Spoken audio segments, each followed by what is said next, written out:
내일부터 나흘간 국회 대정부 질문이 시작되며 여야가 주요 전국 현안을 두고 격돌할 것으로 보입니다. 특히 민주당은 대정부 질문 마지막 날 김건희 특검법이나 지역화폐법 등 쟁점 법안을 올리는 방안도 검토하고 있습니다. 국회 취재기자 연결합니다. 박정현 기자.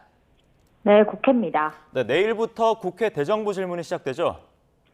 네, 내일 정치 분야를 시작으로 목요일까지 나흘 동안 진행됩니다. 10일에는 외교통일 안보, 11일엔 경제, 12일엔 교육사회 문화 분야 질의가 이뤄질 예정입니다. 김건희 여사 명품 가방 의혹 수사를 비롯해 문재인 전 대통령 수사, 의료 공백 사태 등 쟁점 현안들이 산적해 있는 만큼 여야의 전방위적 충돌이 불가피해 보입니다.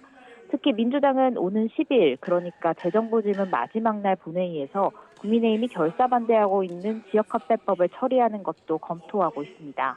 게다가 검찰 수사심의위가 김건희 여사 불기소 권고를 결정함에 따라 민주당은 김 여사 특검법도 추진에 속도를 내겠다는 방침을 밝힌 상태입니다.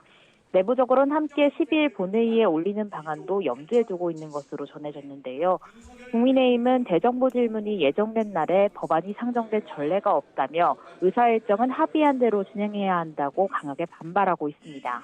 내부적으로는 또다시 무제한 토론, 필리버스터를 꺼내야 한다는 이야기도 나오고 있습니다. 대표회담으로 물꼬가 트인 여야 협치 분위기가 이번 대정부 질문을 계기로 급속히 얼어붙을 거란 전망도 적잖은 이유입니다. 다만 명절을 앞두고 여야 모두 극한 대치 상황으로 돌아가는 건 부담인지라 내일 여야 원내 지도부와 국회의장 등이 협의를 거쳐 가닥이 잡힐 것으로 보입니다. 여야 의정협의체도 곳곳이 암초입니다. 양당 정책위의장들이 내일부터 협의체 구성과 운영을 위한 본격적인 실무 협상을 진행할 예정인데요. 민주당은 협의체가 국면전환용 카드가 되면 안 된다며 대통령정 정부 사과를 요구하고 있고 가장 중요한 의료계 참여 역시 불투명한 상태라 실제 협의체가 만들어지고 작동하기까지는 난관이 예상됩니다. 네, 이재명 대표가 오늘 오후 문재인 전 대통령을 예방한다고요? 네, 이 대표는 문 전 대통령을 만나기 위해 오늘 경남 양산 평산마을을 찾습니다. 앞서 이 대표는 지난달 전당대회를 마친 직후 문 전 대통령을 예방하려 했으나 당일 코로나19에 확진되며 한 차례 일정을 미뤘습니다.